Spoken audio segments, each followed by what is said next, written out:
Baiklah, Assalamualaikum warahmatullahi wabarakatuh. Sebelumnya, perkenalkan nama saya Iksan Yazi dengan NIM C1 Channel 21195. Pada video kali ini, saya akan mempresentasikan materi yang keenam pada mata kuliah Akuntansi Syariah yang berjudul Kerangka Dasar Penyusunan dan Penyajian. Pada mata kuliah Akuntansi Syariah yang diampu oleh Bapak Wirmi Eka Putra. Kerangka Dasar Penyusunan dan Penyajian Laporan Keuangan Syariah. Akuntansi syariah memberikan penekanan kepada dua hal, yaitu akuntabilitas dan pelaporan.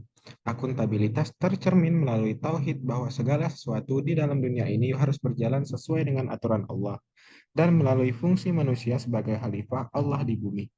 Pada saat yang sama, akuntansi merupakan bentuk pertanggungjawaban manusia kepada Allah di mana seluruh aturan dalam melakukan kegiatan bisnis dan personal harus sesuai dengan aturan Allah Subhanahu wa taala. Pemakai dan kebutuhan informasi. Yang pertama ada pemegang saham, yang kedua pemegang investasi, yang ketiga pemilik dana, yang keempat pemilik dana tabungan, yang kelima ada pihak yang melakukan transaksi bisnis, yang keenam ada pengelola zakat, serta yang terakhir ada pihak yang mengatur. Paradigma, asas, dan karakteristik transaksi syariah.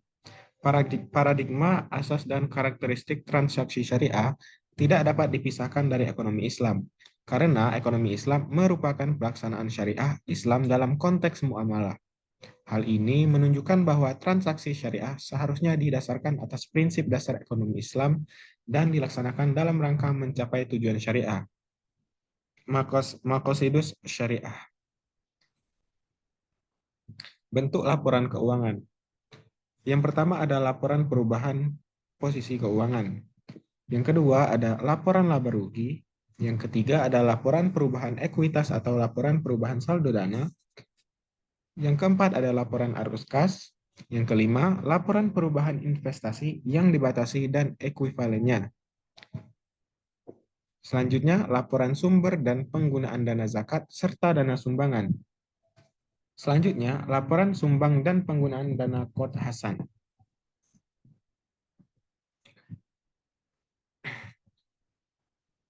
Transaksi hanya dilakukan berdasar prinsip yang saling paham dan saling ridho.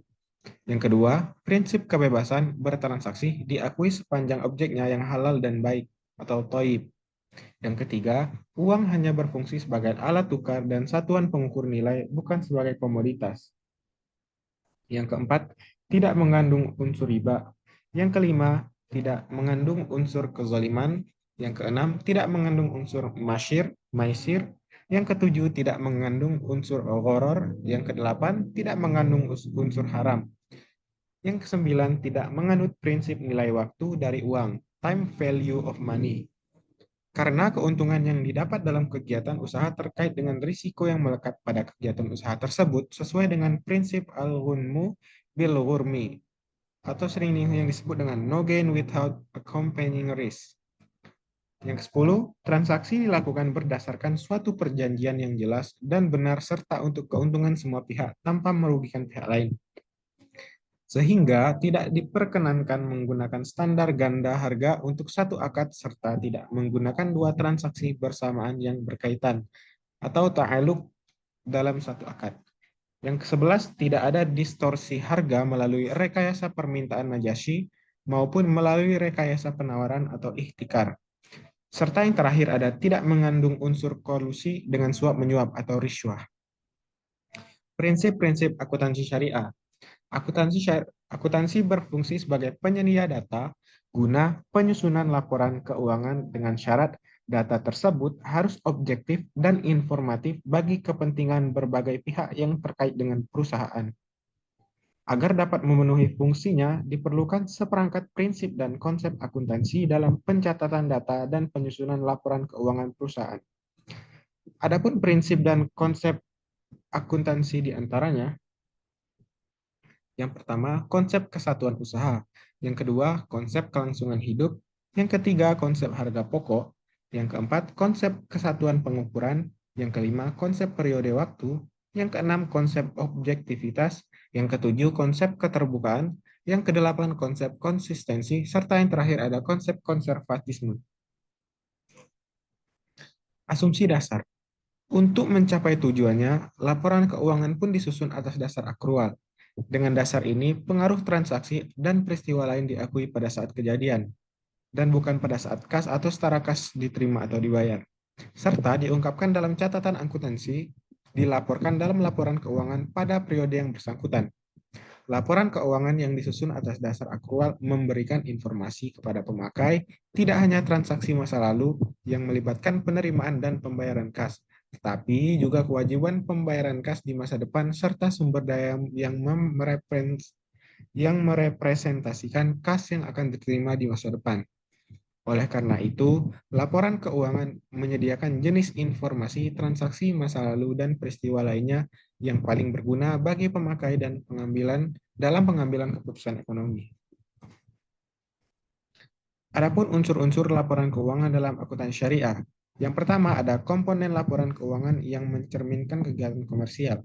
Yang kedua ada komponen laporan keuangan yang mencerminkan kegiatan sosial, serta yang terakhir ada komponen laporan keuangan yang mencerminkan kegiatan dan tanggung jawab khusus entitas syariah. Pengakuan unsur laporan keuangan dalam akuntansi syariah. Pengakuan atau recognition merupakan proses pembentukan suatu pos yang memenuhi definisi unsur serta kriteria pengakuan yang dikemukakan dalam paragraf 110 dalam neraca atau laporan laba rugi. Pengakuan dilakukan dengan menyatakan pos tersebut baik dalam kata-kata maupun dalam jumlah uang dan mencantumkannya ke dalam neraca atau laporan laba rugi. Pos yang memenuhi kriteria tersebut harus diakui dalam neraca atau laporan laba rugi. Dalam kriteria pengakuan penghasilan, konsep probabilitas digunakan dalam pengertian derajat ketidakpastian bahwa manfaat ekonomi masa depan yang berkaitan dengan pos tersebut akan mengalir dari atau ke dalam entitas syariah. Konsep tersebut dimaksudkan untuk menghadapi ketidakpastian lingkungan operasi entitas syariah. Pengkajian derajat ketidakpastian yang melekat dalam arus manfaat ekonomi masa depan dilakukan atas dasar bukti yang tersedia pada saat penyusunan laporan keuangan. Misalnya, kalau pembayaran suatu piutang besar kemungkinan terjadi atau probable dan tidak ada bukti lain yang bertentangan, maka dapat dibenarkan untuk mengakui kemungkinan ada yang tidak tertagih. Karena itu, suatu beban yang mempresentasikan pengurangan manfaat ekonomi yang diharapkan harus diakui. Demikianlah presentasi yang saya paparkan. Kalau ada kesalahan kata, saya mohon maaf. Saya akhiri. Wassalamualaikum warahmatullahi wabarakatuh.